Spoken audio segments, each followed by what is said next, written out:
Okay, students, let's focus on one numerical from symmetrical and unsymmetrical faults chapter. 50 MVA 11 kV three-phase alternator was subjected to different types of fault. The fault currents are as under: three-phase fault is equals to 2000 amperes, line-to-line fault is equals to 2600 amperes, line to ground fault is equals to 4200 amperes. So these are the different types of fault currents that have occurred under different types of fault conditions. Okay, now the generator neutral is solidly grounded. Solidly grounded means here there is no neutral reactance or no neutral resistance. The neutral is directly connected to the ground. So we have to find out the values of the three sequence reactances of the alternator, and they have already mentioned that ignore resistances. Okay, so let x1, x2, x0. What are x1, x2, x0? Now these are the positive, negative and zero sequence reactances respectively of the alternator. Now first let's consider the three-phase fault. Now what is a three-phase fault? Now a three-phase fault is that fault which occurs between all the three phases, and we know that the nature of such kind of fault is always balanced. It's a balanced fault. So in case of a balanced fault, what does it mean? It means that the conditions in all the three phases are similar. So in that case we can take only one phase. So find out the fault current in only one phase, which is equals to EPH. EPH is the generated EMF per phase divided by x1. X1 is the positive sequence reactance. Why do we take x1? Because the nature of the fault is balanced, hence we take the positive sequence reactance. So fault current is given as 2000 amperes. So 2000 is equals to EPH. Now here line voltage is given as 11 kV of the alternator.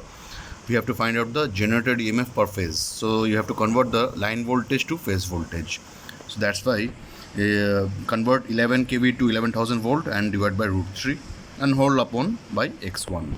So from here we get our x1, which is 3.175 ohms. So this is for three-phase fault. Now let's focus on the case of line-to-line fault. For line-to-line fault, the fault current, as we know from the formula, it is equals to root 3 EPH divided by x1 plus x2.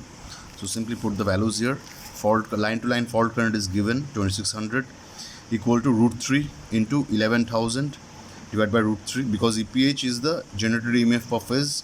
So you have to convert the 11 kV line voltage to the phase voltage. So this entire thing divided by x1 plus x2. From here we get x1 plus x2 is equals to 11,000 by 2600, which is equals to 4.231 ohms. So now from here we can get x2. x2 is equals to 4.231 minus x1. Take x1 on that side. x1 we just found out. So from here we get 4.231 minus 3.175. x1 we found out here 3.175 ohms. So we get 1.056 ohms as the value for x2. Okay, and last is for line to ground fault. Now see, for line to ground fault, what is the formula? Now fault current is equal to 3 EPH divided by x1 plus x2 plus x0. Now suppose if there would have been a reactance in the neutral, then what would have been the formula?